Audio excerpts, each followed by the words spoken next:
Bismillahirrahmanirrahim. Alhamdulillahirabbil alamin. Wassalatu wassalamu ala asyrafil anbiya'i wal mursalin sayyidina Muhammadin wa ala alihi wa sahbihi ajma'in. Rabbi shrah li sadri wa yassir li amri wahlul 'uqdatam min lisani yafqahu qawli. Nasallallahu ayyuwafiqana jami'an wa ayyaftaha alaina futuhal arifin. Amin ya rabbal alamin. Alhamdulillah, pada kesempatan kali ini kita akan melanjutkan pengkajian kitab Jauhar Tauhid karya Al-Imam Burhanuddin Ibrahim bin Ibrahim Al-Laqani Al-Maki, masuki bait ke-41 hingga ke-45. Qala al-muallifu rahimahullahu ta'ala wa nafa'ana bihi fid dharaini amin. Wa nazzihil qur'ana ay kalamah anil huduthi wa ahdari intiqamah. Wa nazzahil qur'ana, sucikanlah Al-Qur'an, yaitu dengan disifati dengan kekurangan atau sifat makhluk. Ai kalamuhu, yang dimaksud Al-Qur'an di sini adalah kalamnya, yaitu firman Allah Subhanahu wa taala yang merupakan sifatnya. Maksudnya adalah Al-Qur'an adalah kalamullah atau firman Allah, bukan makhluk, bukan hasil ciptaan, bukan suara yang baru terjadi. Ia adalah sifat Allah yang qadim atau ajali. Dalam akidah Ahlus Sunnah wal Jamaah, kalamullah adalah sifat dzatiyah, tidak berpermulaan dan tidak berakhiran. Masuk dalamnya adalah Al-Qur'an, karena ia bukan ucapan Nabi Muhammad SAW, melainkan wahyu dari Allah Subhanahu wa taala. Anil hudusi, dari sifat hudus atau baru. Hudus sesuatu yang tidak ada lalu menjadi ada, artinya makhluk. Menyifati Al-Qur'an sebagai hadis atau baru adalah kesalahan besar dalam akidah. Wa ahdari intiqamah, dan waspadalah terhadap pembalasannya jika engkau menyimpang. Artinya, mengatakan Al-Qur'an makhluk adalah kekeliruan yang besar, bahkan bisa berujung kekufuran menurut banyak ulama. Karena itu berarti menyamakan sifat Allah dengan ciptaannya. Maka siapapun harus berhati-hati, karena Allah bisa membalas orang yang menyimpang dari kebenaran. Dapat kita artikan bait di atas adalah, sucikanlah Al-Qur'an yang merupakan firman Allah dari sifat baru atau makhluk, dan berhati-hatilah dari murkanya jika engkau menyimpang dari akidah yang benar ini. Wa kullu nassin lil huduthi dalla ihmil 'ala al-lafdi alladhi qad dalla.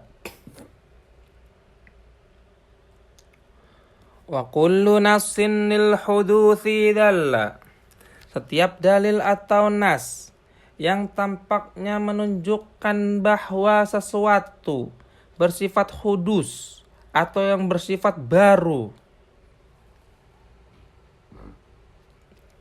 Yang dimaksud nas yang menunjukkan sifat hudus, misalnya seperti ayat atau hadis yang menyebut bahwa Al-Qur'an diturunkan, disampaikan, didengar, dibaca, ditulis, dan lain sebagainya.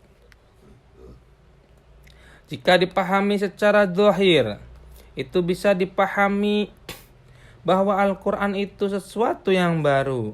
Padahal Ahlus Sunnah meyakini bahwa kalamullah itu adalah qadim atau ajali.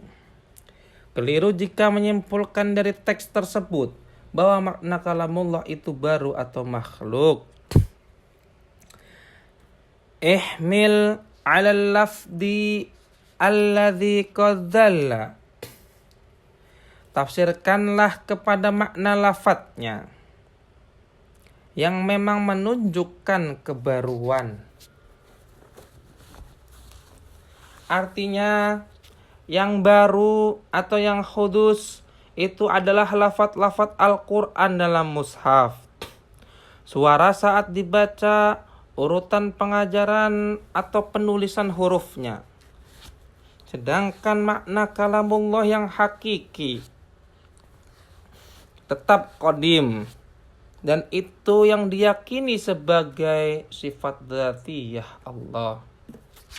Maka jika kita membaca ayat nazzalahu biruhil qudus, Jibril menurunkan Al-Quran yang baru dan turun, itu adalah lafadz-lafadz yang terucap dan terdengar, bukan makna kalamullah yang qadim.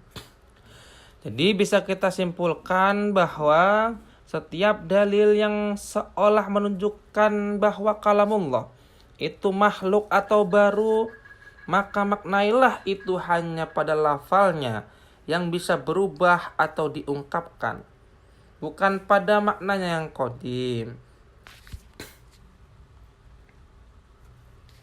Wa yastahilu diddu dis-sifati fi haqqihi kal qauni fil jihati. Wa yastahilu diddu dis-sifati, sesuatu yang berlawanan atau lawan sifat-sifat kesempurnaan Allah adalah mustahil baginya. Yang dimaksud dis-sifati adalah Allah yang memiliki sifat-sifat kesempurnaan seperti kudrah, ilm, hayat, sam', basar, dan lain sebagainya. Maka segala lawan dari sifat itu seperti lemahnya kekuasaan, bodoh, kematian, tuli, buta, dan lain sebagainya adalah mustahil bagi Allah. Ini adalah kaidah utama dalam akidah. Sifat kekurangan mustahil bagi Allah Subhanahu wa ta'ala. Fi haqqihi kal qauni fil jihadi. Fi haqqihi baginya Allah, kal qauni fil jihadi seperti keberadaannya di arah-arah tempat. Artinya Allah tidak terletak di satu arah atau tempat tertentu, karena itu termasuk sifat makhluk. 6 arah atas, bawah, kanan, kiri, depan, belakang adalah batasan makhluk. Allah tidak terikat ruang, tidak membutuhkan tempat, tidak berada di dalam alam, dan tidak di luar alam dengan batas.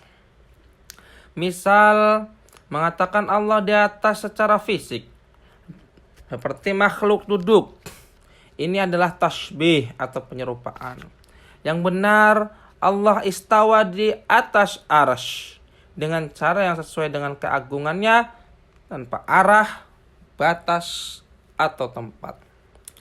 Jadi dapat kita simpulkan bahwa segala sifat yang berlawanan dengan kesempurnaan mustahil bagi Allah Subhanahu wa ta'ala. Termasuk keyakinan bahwa Allah berada di suatu arah, seperti arah atau seperti atas atau bawah. Sebab arah adalah sifat makhluk, bukan sifat Tuhan yang maha suci.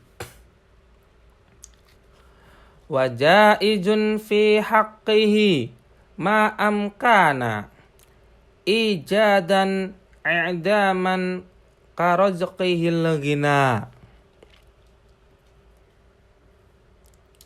Wa jaizun fi haqqihi ma amkana, hal yang mungkin terjadi adalah jaiz, boleh terjadi dalam haknya Allah.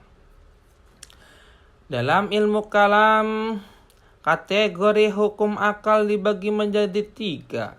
Yang pertama yaitu wajib, sesuatu yang pasti ada dan tidak mungkin tidak ada. Seperti contohnya adanya Allah. Yang kedua yaitu mustahil. Sesuatu yang mustahil terjadi. Contohnya adalah adanya Tuhan lebih dari satu. Dan yang ketiga yaitu jaiz. Sesuatu yang mungkin terjadi, bisa ada dan bisa tidak. Yang tergantung kepada Allah Subhanahu wa ta'ala. Maka segala sesuatu yang mungkin secara akal, seperti menciptakan atau tidak menciptakan sesuatu, menghidupkan atau mematikan seseorang, memberi rezeki atau menahannya, semua itu jaiz bagi Allah atau boleh. Bukan wajib dan bukan mustahil. Ijadan, i'daman, bagi mengadakan atau menciptakan maupun meniadakan. Karizkihil ghina, seperti menambah rezeki atau kekayaan. Contohnya adalah Allah boleh menciptakan langit, tapi dia tidak wajib menciptakannya. Allah boleh memberikan rezeki yang banyak kepada seseorang, tapi tidak wajib. Allah boleh menjadikan seseorang kaya atau miskin, semua atas kehendaknya. Artinya, perbuatan Allah terhadap makhluknya adalah berdasarkan kehendak iradahnya, bukan keharusan atau paksanya. Maka dari itu, bisa kita simpulkan bahwa segala sesuatu hal yang mungkin secara akal adalah boleh bagi Allah Subhanahu wa ta'ala. Seperti menciptakan atau meniadakan, memberi rezeki atau kekayaan, semuanya tergantung kepada kehendaknya. Fa khaliqun li'abdihi wa ma'amil muwaffiqun liman arada ayyasil. Fa khaliqun li'abdihi wa ma'amil, maka Allah adalah pencipta hambanya dan apa yang dikerjakannya. Maknanya Allah bukan hanya menciptakan hamba, tetapi juga perbuatan-perbuatan hambanya, termasuk amal baik dan buruknya. Dalam istilah ilmu kalam, ini disebut sebagai Allah Khaliq al-af'al. Allah adalah penciptaan segala perbuatan. Dalam pandangan ahlu sunnah wal jamaah, manusia memiliki ikhtiar atau pilihan dan kasab atau usaha. Tapi Allah yang menciptakan hasil perbuatannya. Contoh, ketika manusia salat, bergerak atau mencuri, dia memilih dan berusaha. Tapi yang menciptakan terjadinya gerakan dan hasil adalah Allah. Ini menjaga dua prinsip. Yang pertama yaitu tauhid rububiyah. Hanya Allah yang menciptakan segala sesuatu. Yang kedua yaitu tanggung jawab manusia, karena dia punya niat, pilihan, dan usaha. Muwafiqun liman arada ayyasil. Dan Allah memberi taufik kepada siapa saja yang dia kehendaki untuk sampai kepadanya. Taufik adalah kecocokan antara ilmu, niat, dan amal yang menghasilkan ketaatan. Taufik hanya datang dari Allah, bukan dari akal, usaha, atau guru semata. Mencapai atau yasil di sini maksudnya mencapai hidayah, iman atau derajat dekat kepada Allah Subhanahu wa ta'ala. Maka hidayah dan taufik adalah karunia, bukan hasil usaha semata. Orang bisa punya ilmu dan niat baik, tapi kalau tanpa taufik dari Allah, ia bisa tersesat atau gagal. Bisa kita ambil kesimpulan bahwa Allah adalah pencipta hamba dan perbuatannya, dan hanya Allah yang memberi taufik kepada siapa yang dia kehendaki agar sampai kepadanya. Wallahu a'lam bissawab.